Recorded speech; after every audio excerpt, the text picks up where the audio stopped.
dipecah ya, atau diputus menjadi 2 untai tunggal.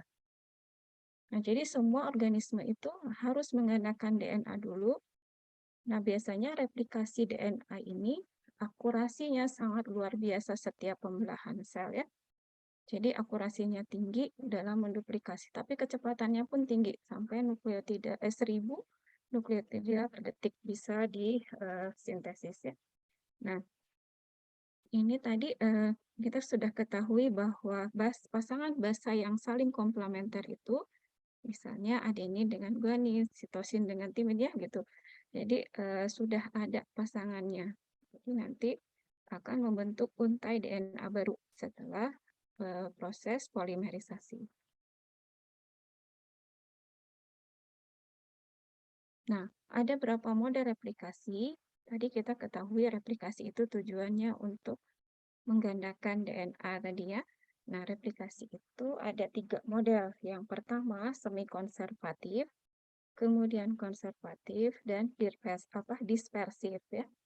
Nah, apa bedanya dari model-model replikasi ini? Nah, yang pertama, kalau semi-konservatif itu untai DNA induk adalah template untuk membentuk DNA baru. Nah, seperti yang tadi ini ya. Nah, ini kan dari satu induk ada double helix kan, membentuk 2 untai DNA baru. Nah, ini semi konservatif. Nah, jadi dalam sel anakan ini ada satu bagian sisi DNA induknya ditambah dengan DNA yang baru disintesis. Jadi DNA barunya itu adalah merupakan DNA induk dan DNA yang baru disintesis. Nah, demikian juga terusnya seperti ini ya kalau yang semi konservatif. Jadi misalnya dari 1 molekul DNA jadi 2 molekul DNA jadi 4 dan terus eksponensial ya. Nah, kalau yang konservatif dari sel induk itu dihasilkan 2 sel memang, tapi yang satu sama persis dengan sel induknya, tapi yang satu memang betul-betul baru ya. Ini ditunjukkan dengan warna. Jadi DNA induk ini hanya digunakan sebagai template untuk 2 untai DNA baru. Nah, kalau yang dispersif, molekul DNA anakan ini mengandung bagian potongan-potongan dari DNA induk ya. Jadi ini ditandai dengan adanya satu double helix ini ada 2 DNA induk dan DNA yang baru disintesis ya. Nah, bagaimana tahapan-tahapan replikasi? Nah, yang pertama ada protein tertentu yang akan mengenal bagian origin dari replikasi ini itu ya, titik awal replikasi. Jadi akan terbentuk gelembung replikasi. Nah, enzim yang berperan untuk memutuskan ikatan hidrogen tadi yang karena akan dijadikan 2 untai ya, yang untai ganda tadi adalah enzim helikase. Nah, di sini nukleotidanya itu pada rantai gandanya tadi terpisah. Nah, enzim itu terus bergerak memisahkan helix ya, kecepatannya sampai 1000 pasangan nukleotida per detik. Nah, DNA yang sudah terpisah tadi dari DNA double helix untuk menghindari dia terpilin kembali atau bersatu kembali, itu diikat oleh protein pengikat rantai tunggal ya, yang menghindari agar tadi yang sudah dipisahkan oleh enzim helikase itu tidak bersatu kembali ya, tidak menjadi ikatan double helix lagi, yaitu dengan protein yang disebut dengan helix destabilizing protein ya, atau SSB, single strand DNA binding protein. Nah, ini yang tadi ya, jadi ketika helikase memecah 2 untai ganda tadi menjadi untai tunggal, nah protein yang akan menstabilkan supaya tidak terjadi penyatuan kembali itu adalah tadi ya enzim SSB, protein SSB.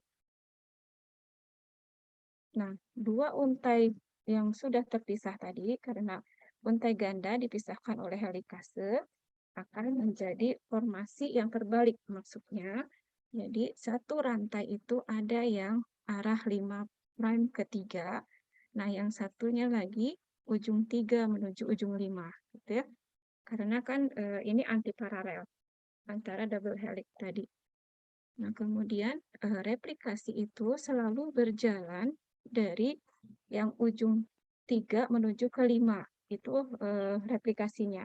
Tapi kalau arah replikasi itu ada 5 ke 3 ya. Jadi jangan bingung, yang 3 ke 5 ini adalah yang DNA induknya tadi ya.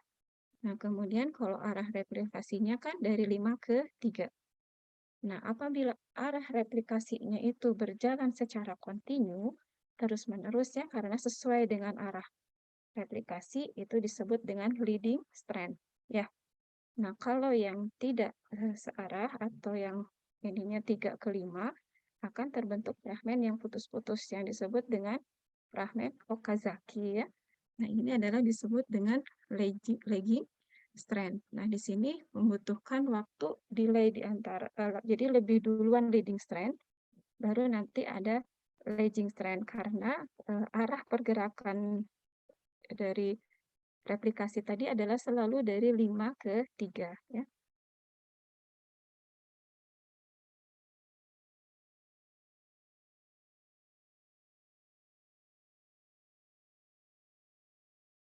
Nah, setelah tadi terpisah, jadi nanti molekul-molekul nukleotida yang sebagai bahan baku perpanjangan DNA tadi akan ditambahkan, dan kemudian ada bantuan dari enzim DNA polimerase yang akan bertugas memperpanjang rantai DNA tadi ya, yang baik lagging strand ataupun yang leading strand. Tapi bedanya kalau yang lagging strand tadi dia ada waktu penundaan karena arahnya tidak tersesuai ya, terbalik dengan arah perpanjangan. Dan biasanya membutuhkan lagi ini apa, enzim lain, misalnya enzim ligase ya. Nah, DNA polimerase itu hanya mampu menambahkan nukleotida dari rantai yang ada. Nah, jadi disinilah proses perpanjangan dari DNA tadi membutuhkan namanya primer ya. Nah, primer ini yang berfungsi nanti sebagai cetakan yang akan memberi arahan kepada DNA polimerase ini untuk melakukan polimerase selanjutnya. Jadi memperpanjang DNA-nya ya.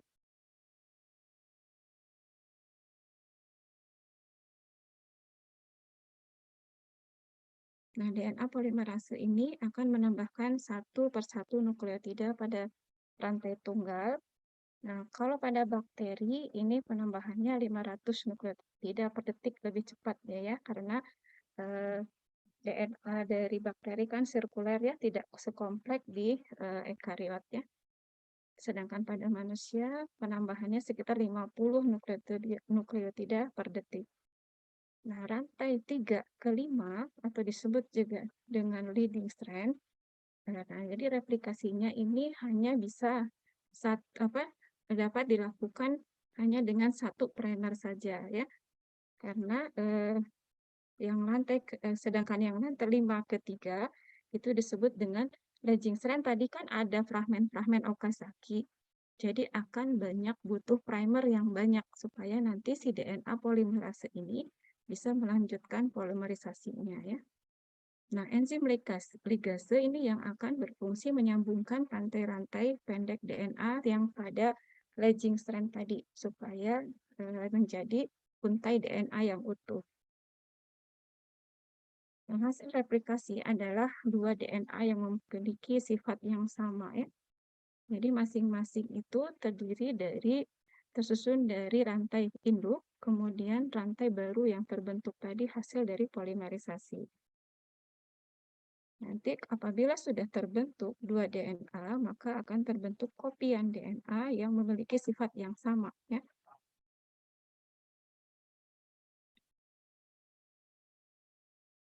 Nah, ini tadi penjelasannya lebih rinci lagi ya. Jadi setiap replikasi itu pasti ada titik awal replikasinya atau disebut dengan origin of replication. Jadi ori adalah rangkaian nukleotida khusus pada rantai DNA yang menjadi titik awal terjadinya replikasi.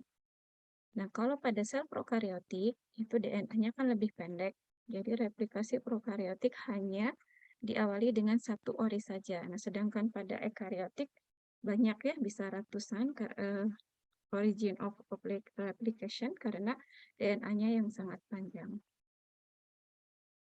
Nah, denaturasi awal terjadi pada bagian DNA yang dikenal dengan origin of replikasi atau titik awal replikasi ya.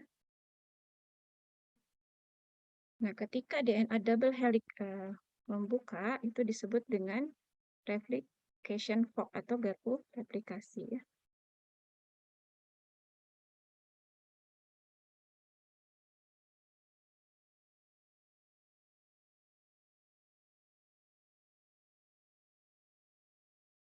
Nah, sekarang bagaimana DNA polimerisasi tadi bisa mengenal nukleotida dalam untaian cetakan DNA ya.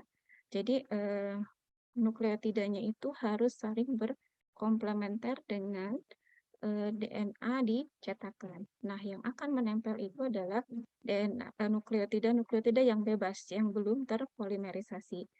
Nah, jadi apabila sudah sesuai dengan DNA cetakan, itu nanti akan membentuk ikatan ya.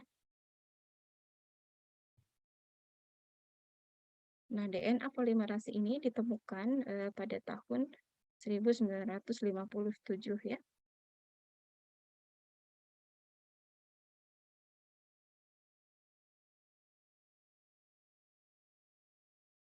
Nah, jadi nukleotida bebas yang berfungsi sebagai substrat ini adalah deoksiribonukleosida trifosfat. Nah, dan polimerisasinya menjadi DNA itu tadi membutuhkan template DNA untai tunggal yang hasil dari pemecahan tadi dari untai ganda double helix DNA ya. Nah, ini contoh skema replikasinya. Jadi yang kanan ini adalah hasil untai DNA tunggal yang sudah dipisahkan dari untai ganda ya. Nah, jadi kan ada yang arahnya itu 5 ke 3 dan 3 ke 5. Nah, karena arah replikasi itu dari 5 ke 3, jadi pasti dimulai dari ujung 3 dari template ya atau DNA induk. Nah, jadi yang menempel adalah primer. Primer ini karena DNA polimerisasi tadi kan tidak bisa enzim DNA polimerase itu tidak bisa melakukan polimerisasi atau melanjutkan untaian DNA-nya apabila tidak ada primer yang menginisiasinya ya. Jadi pasti membutuhkan primer. Nah, catatan ini tadi DNA polimerase atau enzim DNA pol ya biasanya hanya dapat bekerja menambahkan nukleotida jika sudah ada polinukleotida yang sudah berpasangan secara komplementer dengan template-nya ya.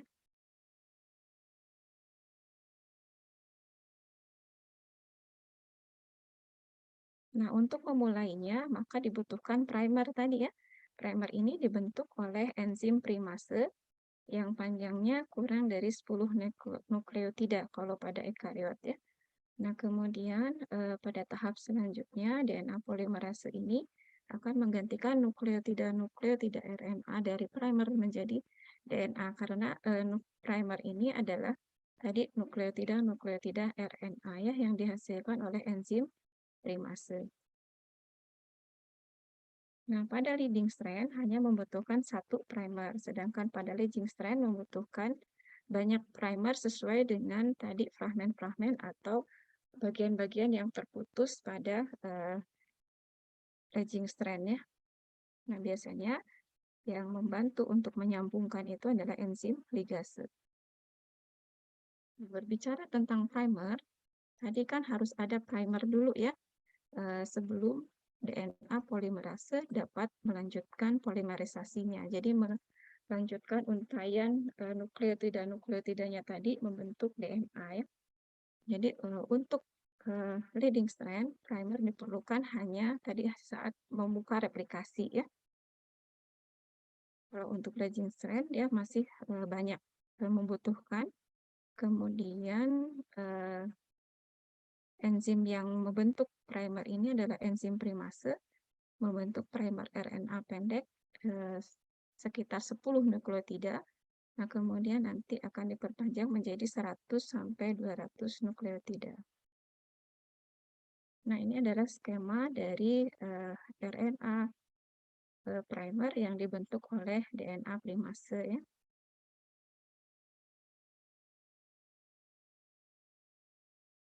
Nah, kalau yang ini itu adalah penggabungan dari yang fragmen-fragmen tadi yang karena terputus, jadi harus disambungkan oleh adanya reaksi yang dikatalisir oleh DNA ligase ya, sehingga akan membentuk DNA yang utuh.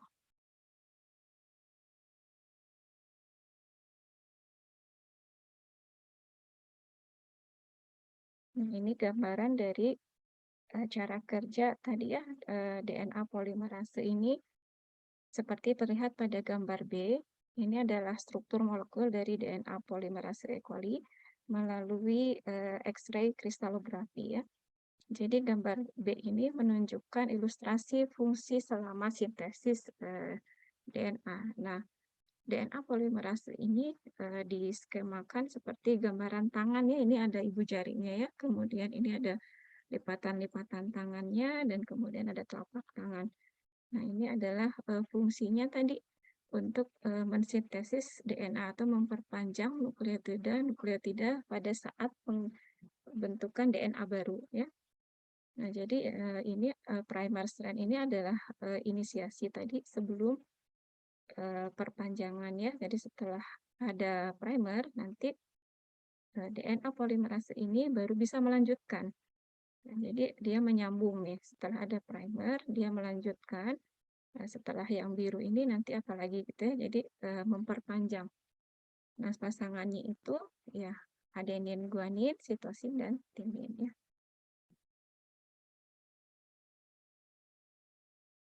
Nah, mekanisme replikasi DNA itu seperti terlihat sederhana ya, karena misalnya dari dua double helix itu kemudian dari satu terbentuk DNA yang baru.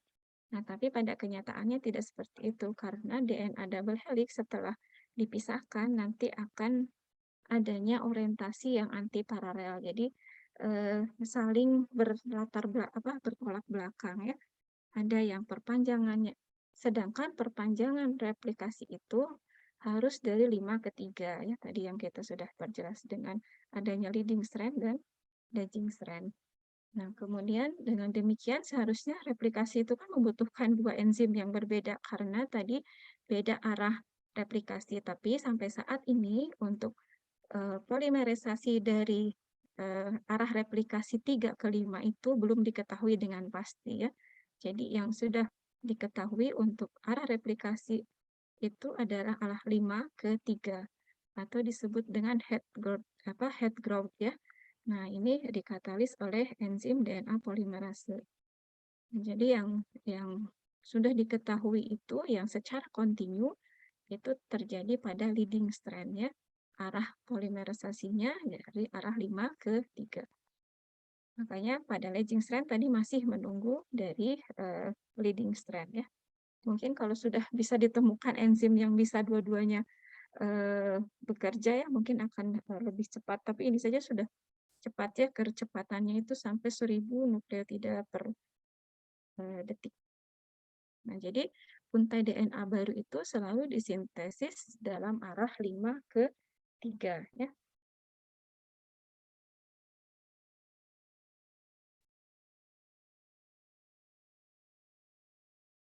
Ini mungkin nanti bisa dibaca-baca ya. Kalau yang untuk arah 5 ke 3 kan tadi sudah diketahui bisa langsung disintesis karena memang sesuai dengan arah replikasi atau polimerisasi dari DNA polimerase. Nah, tapi kalau yang arah ketiga ke 5 ini berdasarkan penelitian tahun 1960 dengan cara menambahkan radioaktif pada bakteri yang sedang melakukan pembelahan ya. Nah, diketahui potongan DNA dengan panjang 1000 sampai 2000 nukleotida, sedangkan pada eukariot itu 100 sampai 200 nukleotida yang dikenal dengan fragmen Okazaki ini ya. Fragmen Okazaki hanya dapat dipolimerisasi dengan arah 5 ke 3. yang kemudian akan bergabung dengan fragmen-fragmen DNA lain membentuk DNA yang panjang.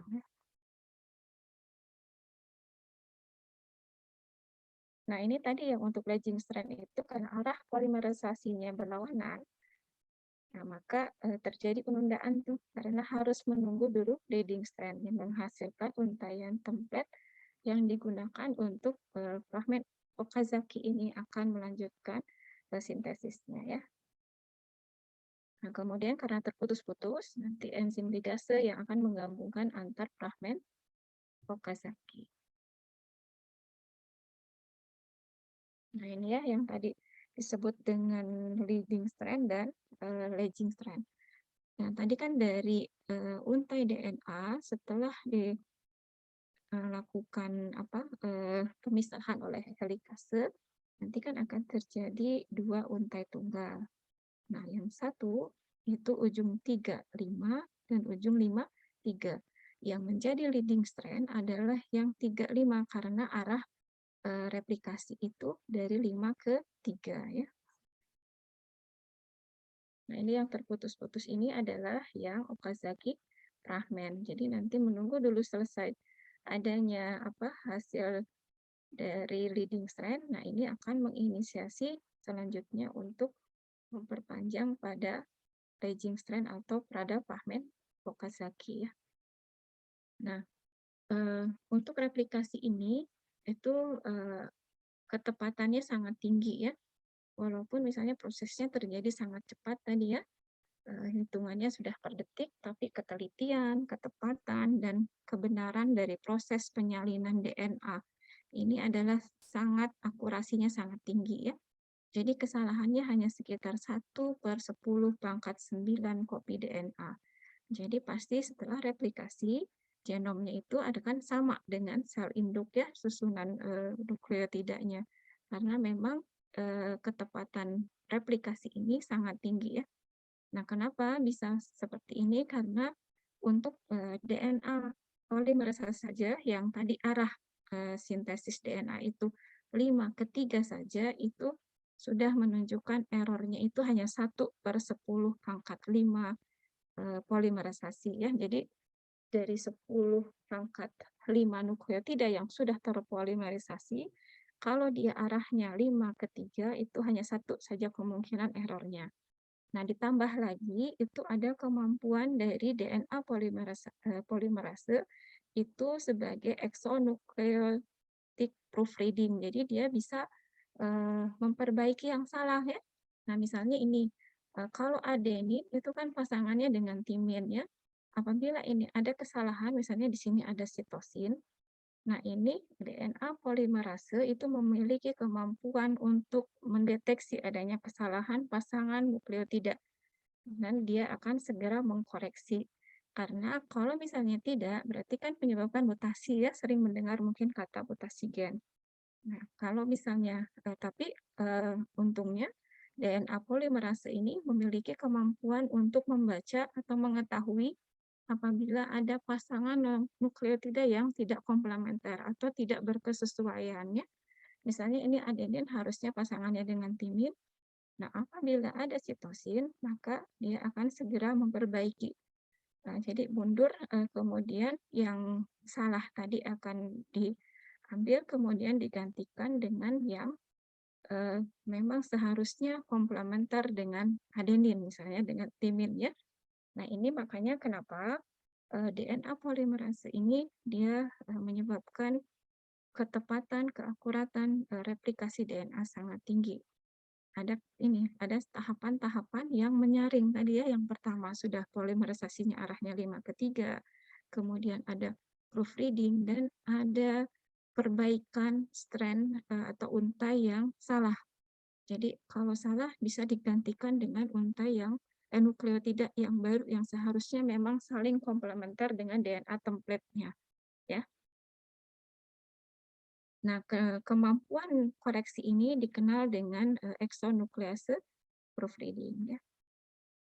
Nah, nanti kalau yang untuk mismatch itu nanti dipelajari lebih di maksudnya di selanjutnya ya, di topik-topik selanjutnya.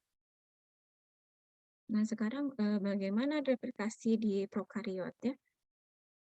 Replikasi itu kan pada dasarnya semua merupakan proses penggandaan DNA ya. Nah, replikasi DNA prokariotik ini biasanya dicontohkan itu dipelajari dari E. coli.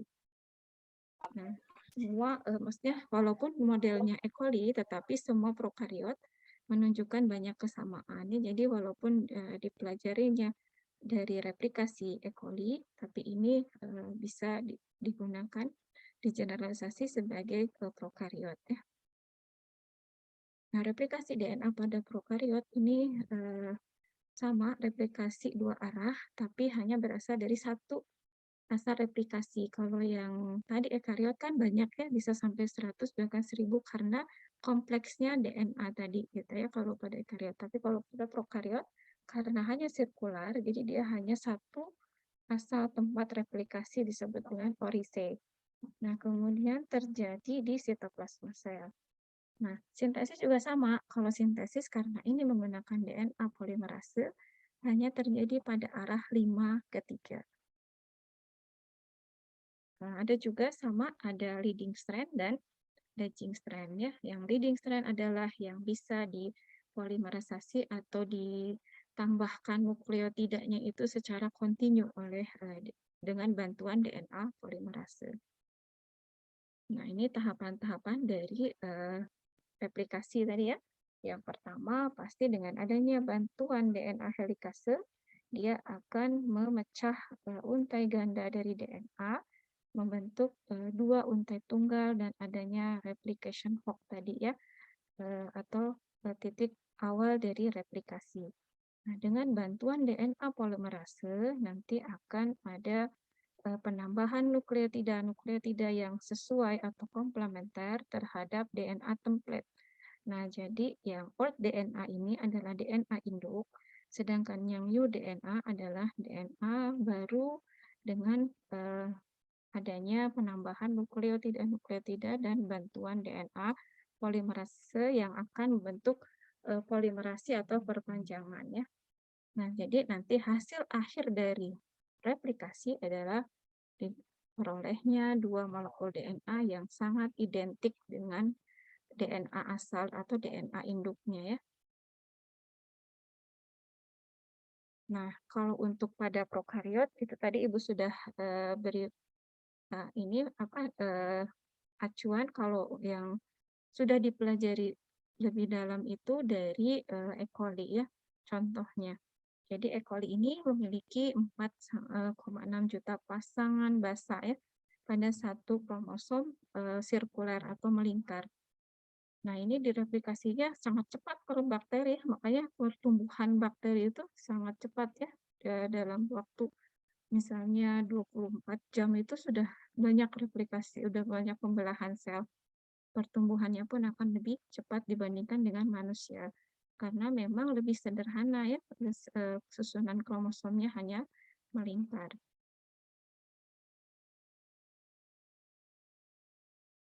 Nah, ini prosesnya ini cukup cepat dan terjadi tanpa banyak kesalahan. Karena tadi ya ada kemampuan dari, oh ada yang chat ya? Apa ya? Untuk host boleh jadikan saya host. Oh, ada yang dari Ajeng ya? Hostnya siapa? Iya, Ibu. Iya, hostnya siapa? Mungkin bisa dibantu ya. Yang Ajeng ini ya, ada yang ikut matrikulasi atau bagaimana? Enggak, Bu. Mau ada kuliahan flebotomi kebetulan. Oh, di kelas ini, di room ini? Bukan di room breakout room 7. Oh, tapi kita nggak mengganggu kan, soalnya Ibu P kan ganti jadwal ya, harusnya kan kemarin, tapi karena ada yudisium dan kegiatan harus ada. Oh ya, Tidak mengganggu. iya. Terima kasih, Jadi Bu, bisa, untuk ya, masukannya. ya, sama-sama.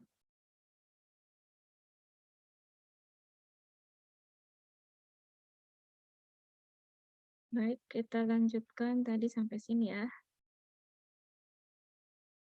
Nah, pada prokariot itu ada, kan kalau replikasi DNA ini Sebenarnya antara prokariot dan ekariot itu hampir sama ya, yang tadi membedakan adalah karena ekariot itu lebih kompleks, jadi pasti tadi membutuhkan origin of replication-nya lebih banyak dibandingkan dengan prokariot ya.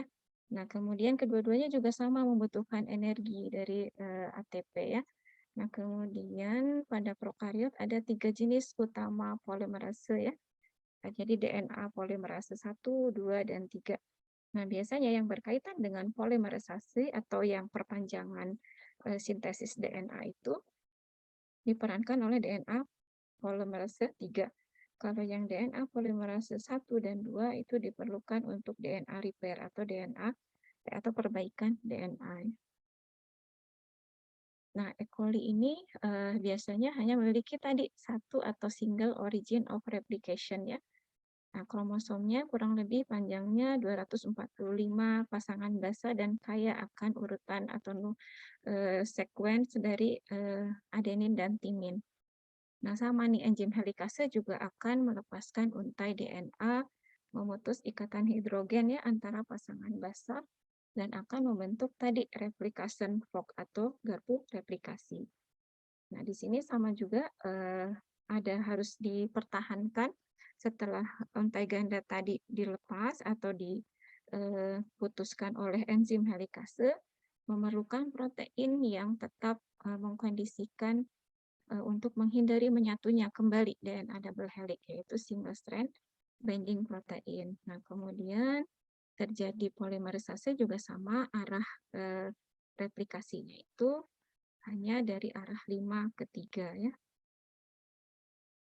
Kemudian primernya juga sama, dibentuk oleh RNA primase ya. Nah, ini enzim-enzim yang berperan pada replikasi ini ya, prokariotik. Jadi sama ya, ada helikase, kemudian SSB, primase, DNA polimerasase, kemudian DNA polimerasenya ini kan ada tadi ada 1, 2, dan 3 ya.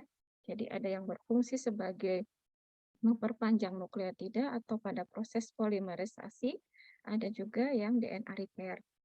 Nah, kemudian DNA topoisomerase, nah ini memberikan efek relaksasi ya pada DNA selama replikasi. Jadi di sini kan pasti terjadi tegangan pada saat helikase memecah untai ganda menjadi untai tunggal.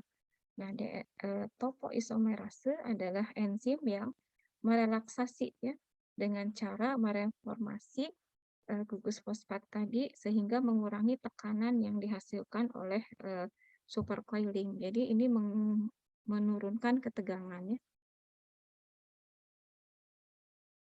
Nah, ini adalah fungsi-fungsi dari enzim atau protein yang berperan pada DNA replikasi pada prokariotik ya.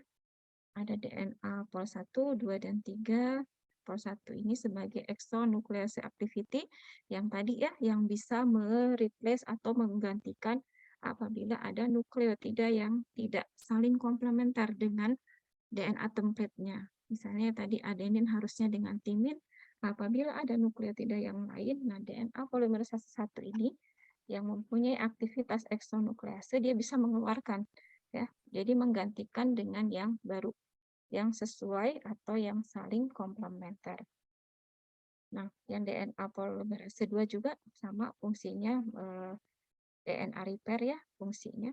Nah, yang ketiga ini dia khusus nih yang menambah-nambahkan nukleotida sehingga dari primer yang tadi sudah dibentuk oleh enzim primase yang bisa diperpanjang oleh DNA polimerase ya, menjadi DNA baru. Nah, helikase sama untuk membuka ikatan hidrogen antara basa nitrogen di DNA double helix. Ligase sama seperti di ekariot, fungsinya tadi untuk menyambungkan antara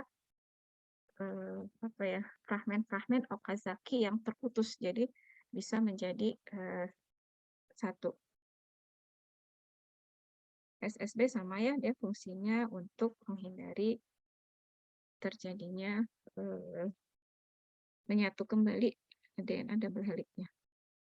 Nah, ini juga di prokariotnya juga sama, ada proofreading tadi ya, yang apabila tidak cocok bisa dieksisi. Jadi dia apabila tidak tepat nukleotidanya bisa mundur dulu, kemudian digantikan dengan yang memang sesuai. Nah, ini ada beberapa rangkuman perbedaan replikasi antara ekariot dan prokariot. Nah, di antaranya tadi ya, karena genom ekariot itu jauh lebih kompleks. Nah, ini kaitannya karena susunannya tadi. Kalau bentuknya yang prokariot kan hanya sirkular saja, melingkar. Nah, kalau yang ekariot kan ada pengemasan DNA yang khas ya, melibatkan adanya kompleks dengan histon. Jadi pasti proses replikasinya akan lebih rumit atau kompleks dan tadi membutuhkan banyak sekali origin of replication-nya ya.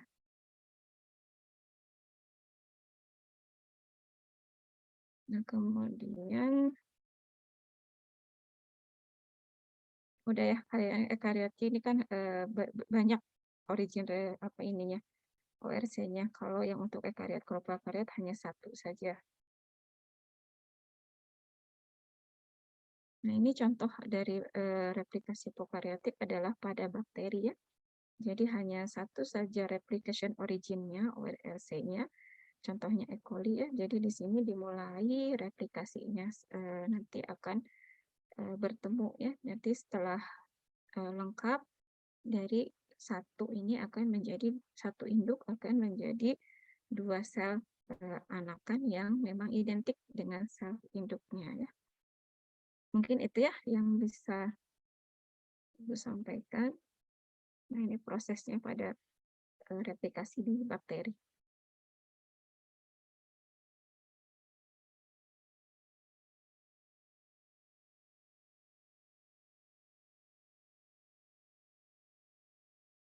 Jadi pada prinsipnya hampir sama, paling hanya berbeda daerah origin of replikasinya, kemudian misalnya kompleks dan tidaknya replikasi ya, kalau yang pada prokariot kan lebih sederhana. Nah, ini perbedaannya ya. Origin of replication-nya kalau pada prokaryotik itu dia hanya satu saja bisa menjadi langsung proses replikasi dan menghasilkan dua sel anakan yang identik. Kalau pada ekaryotik itu multiple, banyak ya, bisa ratusan bahkan ribuan origin of replication-nya. Nah, kemudian kecepatannya. Nah, kalau prokaryotik ini menang ya karena dia kan lebih sederhana, jadi pasti lebih cepat. Dia sampai 1000 nukleotida per detik kecepatannya replikasi. Sedangkan pada ekariot 50 sampai 100 nukleotida saja ya. Nah, kemudian tipe dari polimerasenya atau DNA polimerase ini pada prokaryotik hanya ada 5 tipe. Nah, tadi yang kita bahas hanya sampai 3 ya. DNA polimerase 1, 2, dan 3. Nah, sedangkan pada eukaryotik bisa sampai 14 tipe ya. Nah, kemudian ini DNA packaging-nya kalau yang prokariot supercoiling.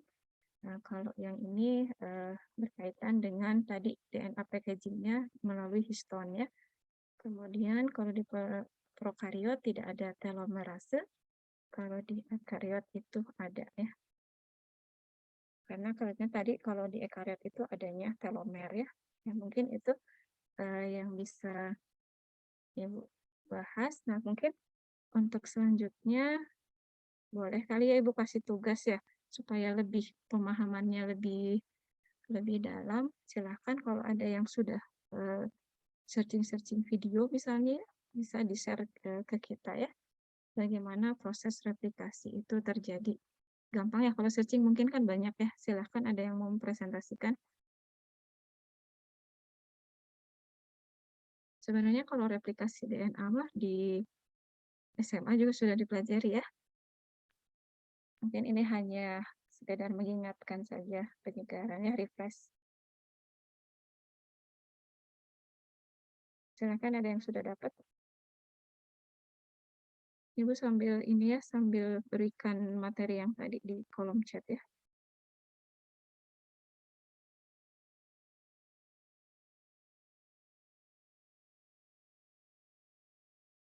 Ibu izin bertanya. Ya, silakan. Ibu, kalau cloning sama replikasi itu sama apa beda, Bu? Kalau cloning kan itu memperbanyak ya biasanya. Misalnya kalau setahu Ibu sih ya, misalnya kita mau eh, memperbanyak enzim, misalnya di cloning ke bakteri ini. Tapi siapa tahu nanti ada lagi tambahan ya, mungkin silahkan. Kalau untuk replikasi kan memang itu proses yang harus dilalui dalam siklus sel sebelum terjadi pembelahan sel, ya. Jadi dia hanya fungsinya memperbanyak DNA agar ketika terjadi pembelahan sel, nanti akan dihasilkan sel anakan yang identik dengan induknya. Tapi kita cari sama-sama ya, mungkin ada temannya lain yang bisa menambahkan perbedaan antara cloning dan replikasi. Ya, terima kasih, Ibu. Ya, sambil dicari ya yang videonya silahkan bisa kita presentasikan supaya kita bisa cari sama-sama.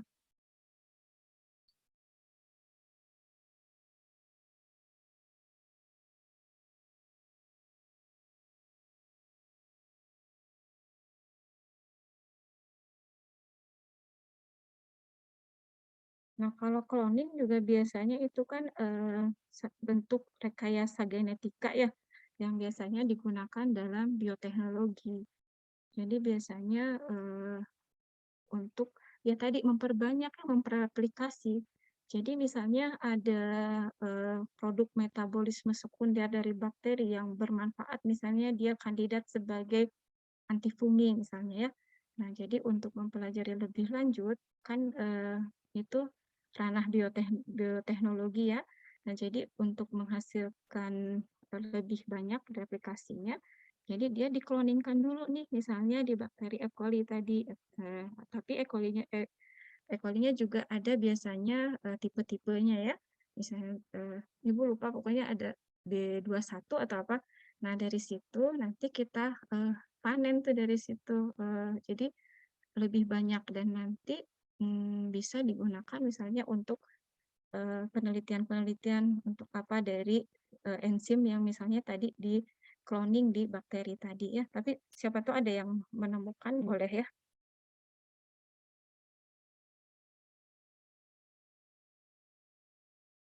Kalau replikasi itu memang replikasi DNA itu adalah suatu proses ini ya siklus sel dan memang dilalui setiap sel yang akan mengalami pembelahan ya, baik ekariot dan prokariot. Mungkin begitu ya, Rahma. Siapa tadi yang bertanya ya? Iya, Ibu. Terima kasih. Ada yang mau menambahkan? Silahkan. Sambil dicari-cari videonya ya. Kalian kan ada 79. Sok. Cari-cari kalau ada yang bagus dan representatif. Misalnya, oh ini Bu, sepertinya sesuai. Boleh di share screen. Baru kita saksikan bersama ya. Untuk lebih memahami.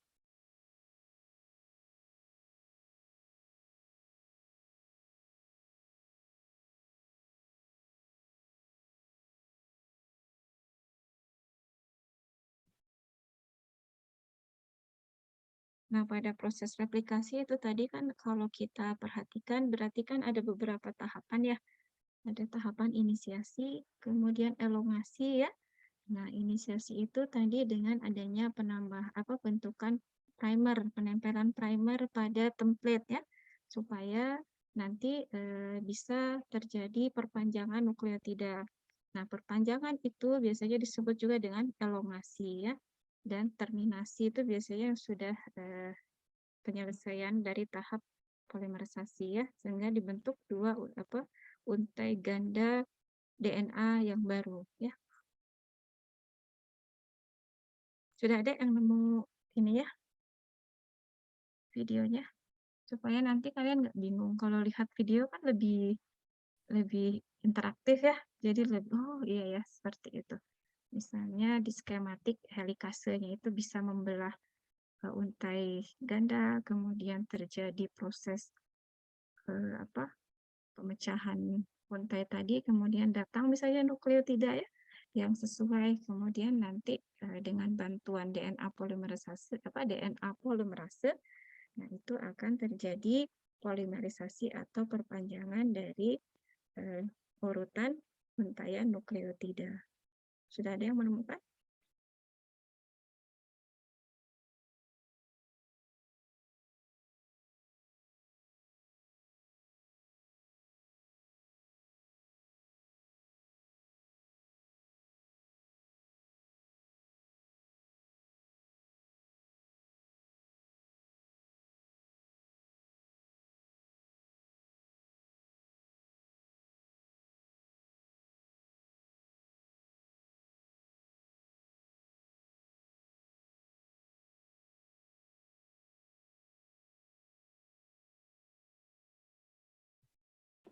Ibu izin.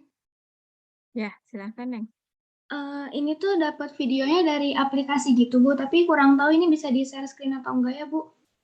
Coba ya. Coba Baik, dulu. Ibu.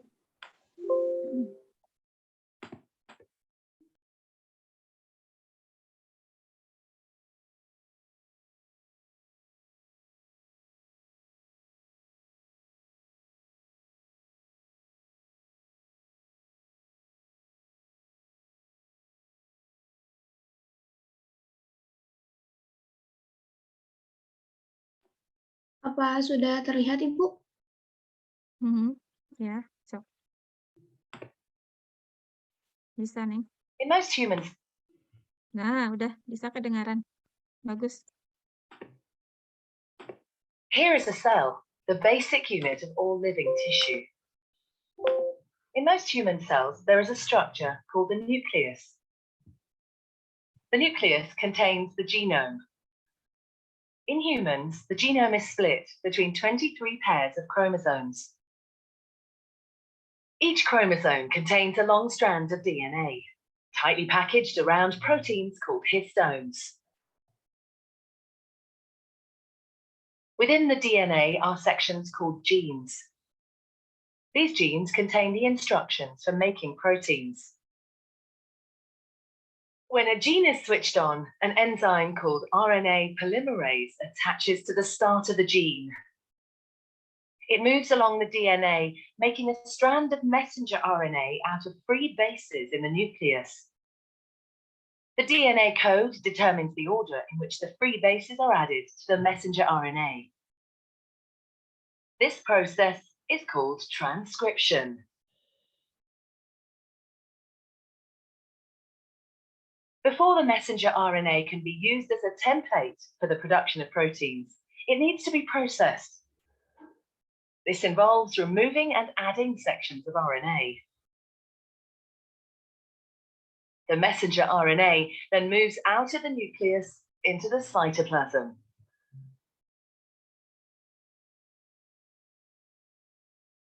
Protein factories in the cytoplasm, called ribosomes, bind to the messenger RNA. The ribosome reads the code in the messenger RNA to produce a chain made up of amino acids. There are 20 different types of amino acids. Transfer RNA molecules carry the amino acids to the ribosome.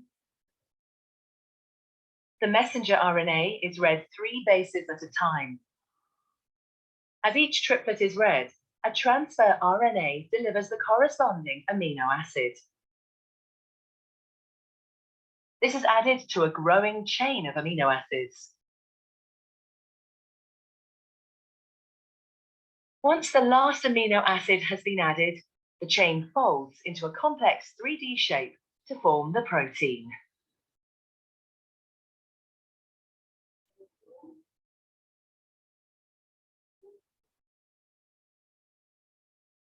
Mungkin sudah, Ibu. Oh, sintesis protein ya. Kalau yang replikasi, udah ada yang menemukan? Itu kan yang tadi sintesis protein ya. Dari proses transkripsi di inti sel, kemudian mRNA-nya keluar inti, kemudian masuk ke dalam ribosom, dan adanya tRNA yang membawa asam amino. Di situ nanti akan terjadi ikatan polipeptida ya, akan terbentuk protein. Nah, ini beda lagi, ini replikasi DNA-nya. Jadi DNA-nya akan menggandakan dulu sebelum terjadi pembelahan sel. Mungkin ada yang menemukan lagi?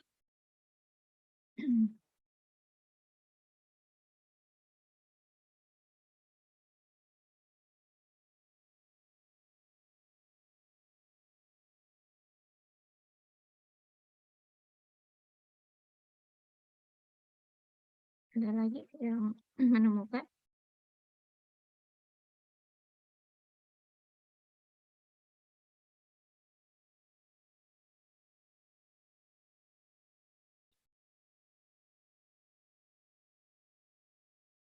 Nggak tahu ini bagus nggak ya, Ibu? Udah lihat sih tapi bentar ya.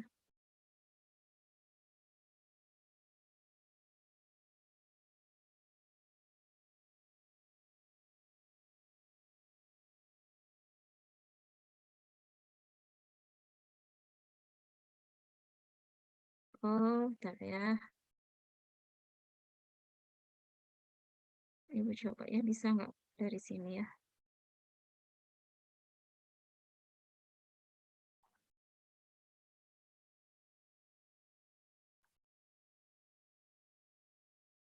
Kelihatan nggak?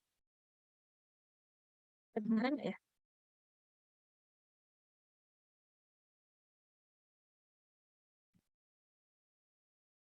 Kedengaran nggak, Neng? Belum ada suaranya, Ibu. Belum ada suaranya, gimana caranya? Gini? Kedengaran nggak? Belum ada, Ibu. Gimana ya, Ibu teh belum tahu caranya masih gaptek. Kita gimana caranya supaya keluar suaranya ya?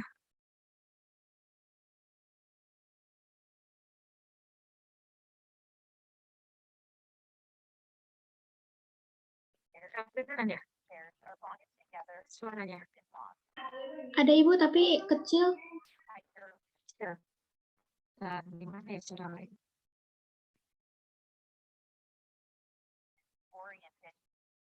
Oh, ini kali. Dengar. To understand what 5' and 3' mean, Bentar, Ibu. let's look at the Huh? part of DNA's backbone that's called the deoxyribose.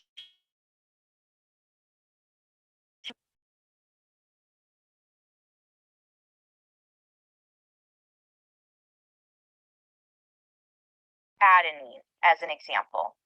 The rest of the carbons are numbered clockwise from this one. Nggak So apa-apa, here is the tonton 5' aja kali ya. carbon. Nanti Thyme kita is bahas combined ya. with adenine, and the nitrogenous base is also bound to the first carbon on its deoxyribose sugar, like this.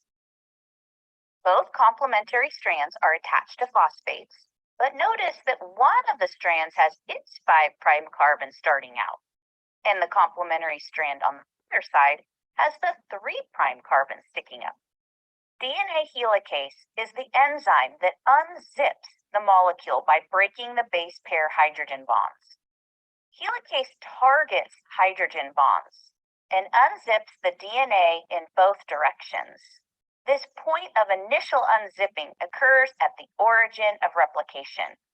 The helicases continue unzipping the nucleotides to break apart the hydrogen bonds, opening up what is called a replication bubble. So that's step 1. RNA polymerase, an exquisite nanomachine, adds a few bases called an RNA primer to both strands. Is step 2. Step 3 is when DNA polymerase adds nucleotides in the 5 to 3 direction. It can only add matching nucleotides if there are already nearby ones to hold on to. That's why you need to have the RNA primer, since RNA polymerase can add complementary nucleotides without other nearby nucleotides to hang on to. The DNA polymerase adds these nucleotides continuously in the 5 to 3 direction from the origin of replication, following the ever-moving helicase.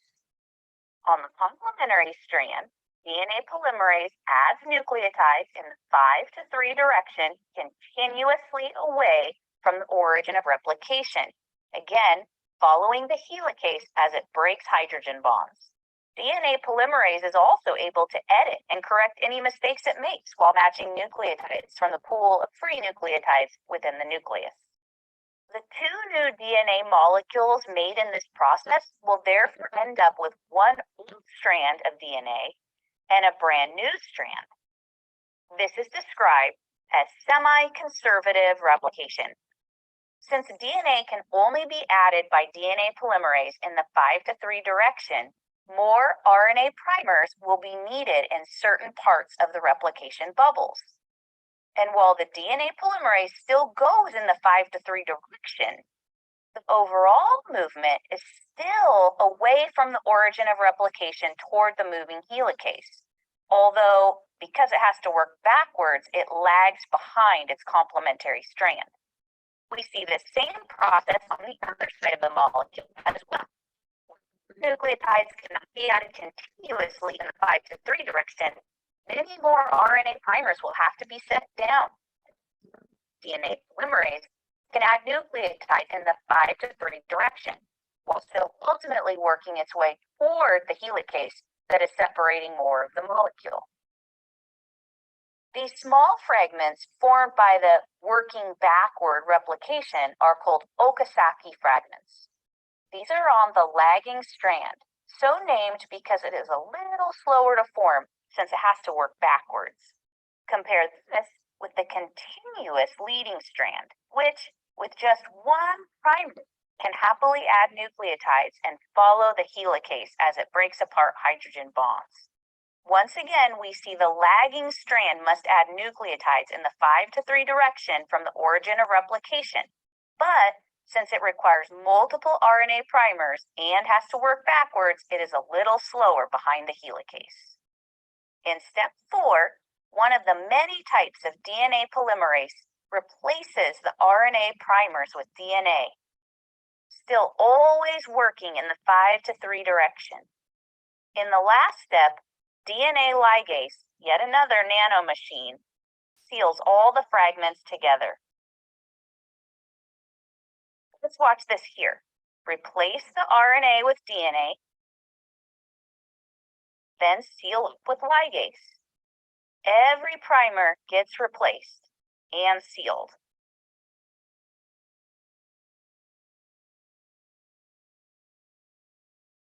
Another amazing nanomachine called topoisomerase is constantly making little clips in the phosphate sugar backbone to relieve the twisting strain that occurs as helicase unzips DNA.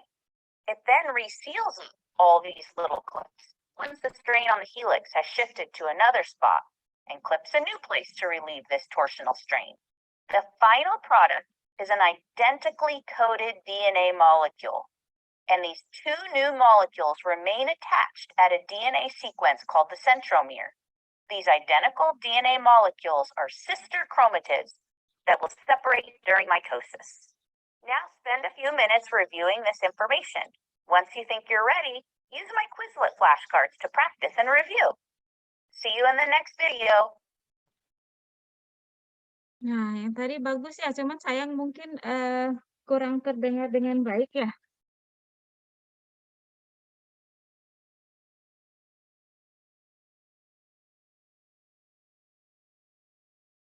Atau ini ya tadi sudah menggambarkan tentang replikasi, tapi mungkin kalian kurang mendengarkan dengan baik ya.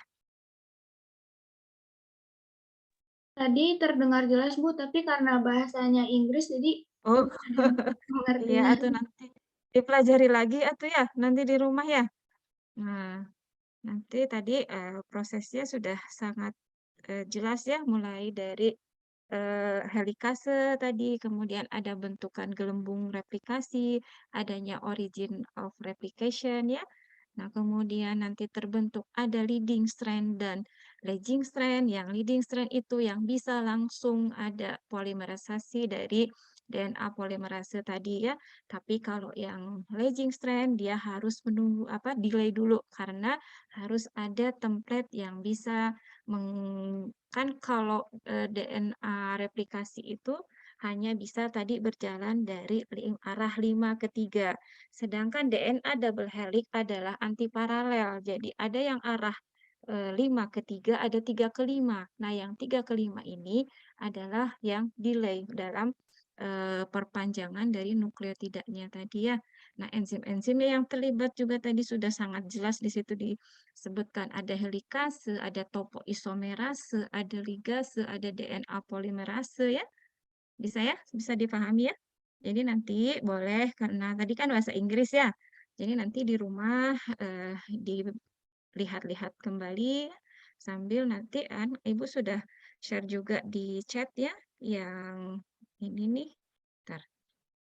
Nah, kalian bisa download dulu.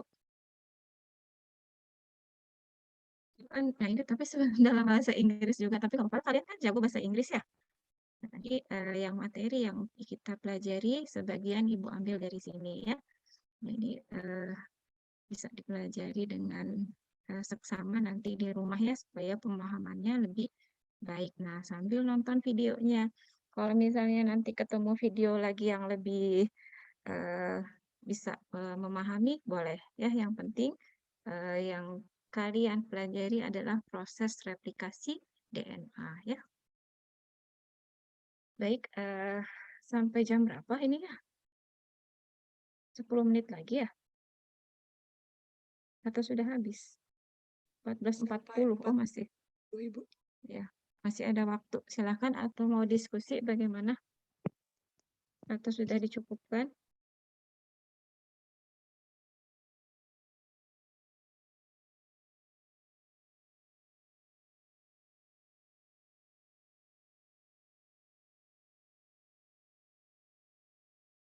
Boleh nanti di rumah diputar-putar ulang lagi videonya ya, supaya lebih memahami.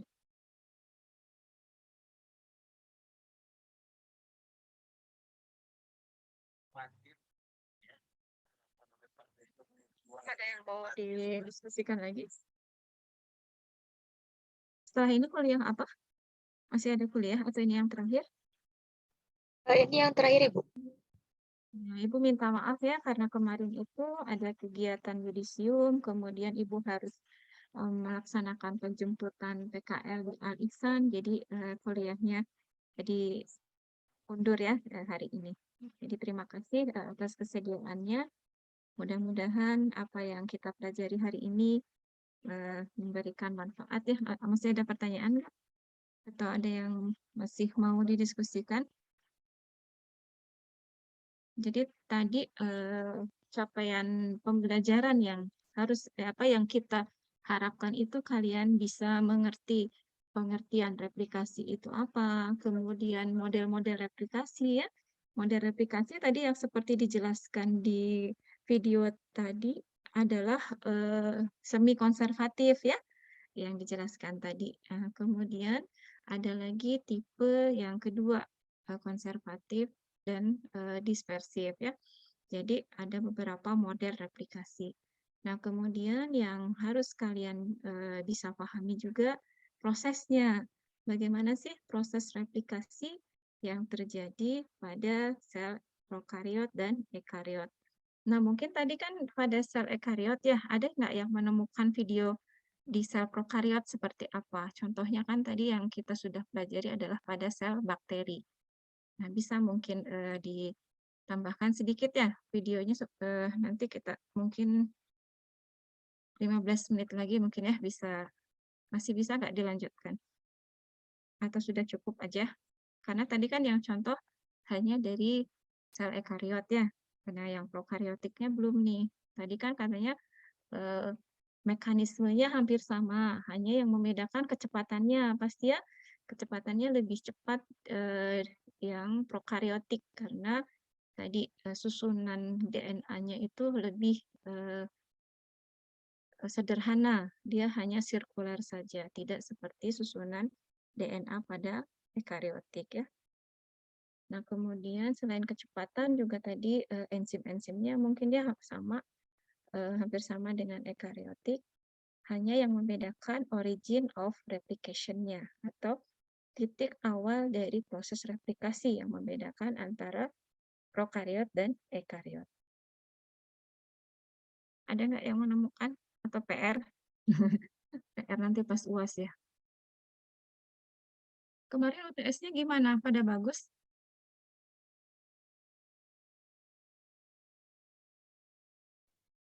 Alhamdulillah. Ibu. Soal dari Ibu susah nggak?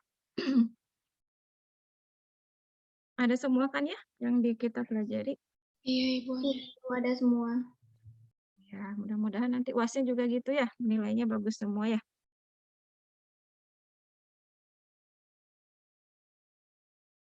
Nah, kalau UAS nanti sudah masuk nih yang replikasi DNA ya, nanti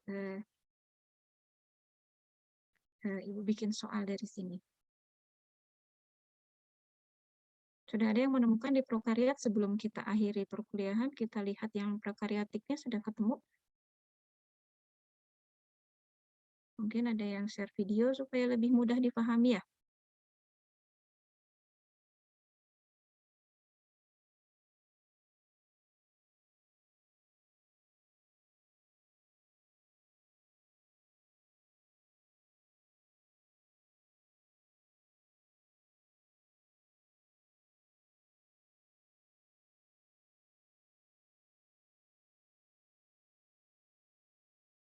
Sudah ada yang menemukan?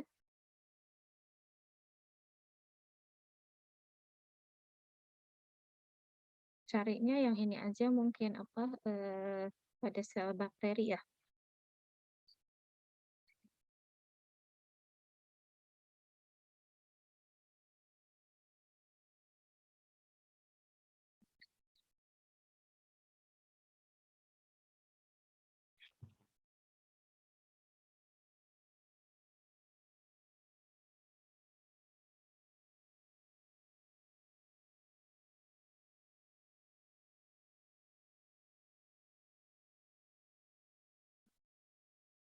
Udah ada yang menemukan?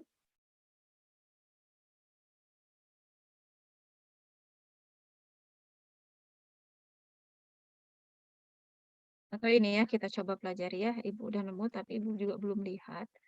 Apakah sesuai dengan ini ya, kita lihat ya. Tapi dalam bahasa Inggris lagi, nggak apa-apa ya. Mana printnya? Nah, DNA-nya kan sirkuler ya.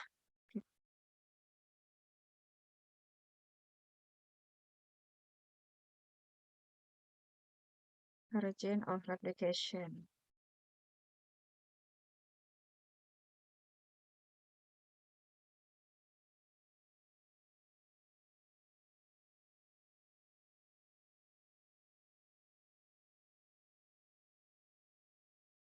Mhm.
Nah, udah semakin jelas ya. Kayaknya itu tadi sesuai dengan apa yang kita pelajari. Hanya mungkin karena hanya dalam bahasa Inggris ya. Jadi ya video yang tadi itu bagus ya. Gimana caranya kita mau mengulang yang tadi? Ini ya. Ya, nah ini nanti kalian pelajari ya. Atau sekali lagi ya, bagus sih.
Nah, ini yang reading apa? Yang reading strand itu yang bisa langsung di polimerisasi ya oleh DNA polimerase.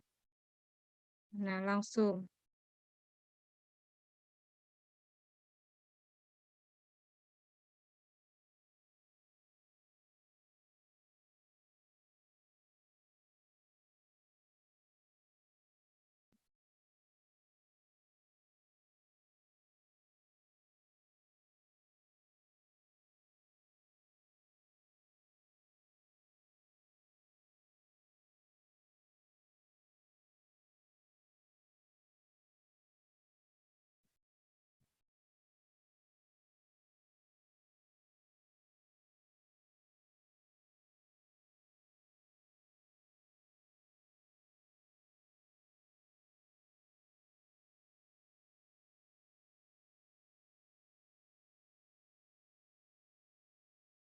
Ya, bagus ya ini ya. Nanti bisa kalian pelajari lagi sampai di rumah ya. Lebih ini karena sesuai dengan yang apa kita pelajari tadi ya. Ini ya sudah betul ya.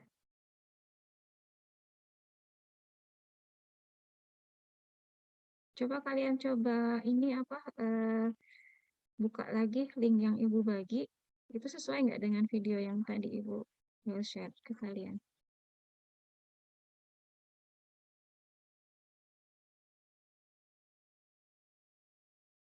Sama ya.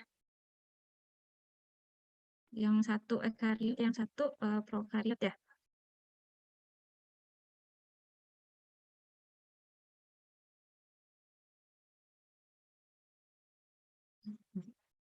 Udah?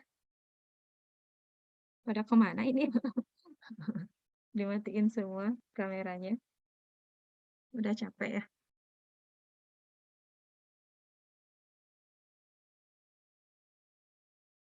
Sudah ya, sudah di-save semua yang Ibu share di kolom chat ya, supaya nanti kalian pelajari sebagai bahan nanti untuk menjawab soal-soal UAS ya, khususnya tentang replikasi DNA. Mungkin dicukupkan sekian dulu ya. Masih ada yang mau ditanyakan? Mungkin cukup, Ibu. Baik, terima kasih semuanya ya. Jadi karena ini menjelang Ramadan, dan Ibu mohon maaf atas segala hilaf ya selama ini, selama kita berinteraksi. Mohon maaf apabila ada kekurangan-kekurangan dari Ibu atau kesalahan-kesalahan, baik yang secara sengaja ataupun tidak ya. Jadi mohon kerelaannya untuk memaafkan ya. Selamat menjalankan ibadah puasa bagi yang menjalankan, dan bagi yang tidak, mohon menjaga untuk toleransi, memberikan kesempatan kepada umat Islam yang menjalankan ibadah puasa, menjalankannya dengan baik ya. Baik, mungkin Ibu akhiri ya sampai sini apabila tidak ada pertanyaan. Jadi tadi materinya Ibu sudah share, kemudian videonya nanti dipelajari lagi berulang-ulang ya. Nah, nanti kan kalau sudah dilihat berulang-ulang, kemudian nanti mungkin ada di translate ya. Nah, nanti mudah-mudahan akan semakin memberikan pemahaman yang baik. Baik, terima kasih. Ibu mohon pamit ya. Assalamualaikum warahmatullahi wabarakatuh. Waalaikumsalam warahmatullahi wabarakatuh. Terima kasih banyak Ibu. Ya, Ibu.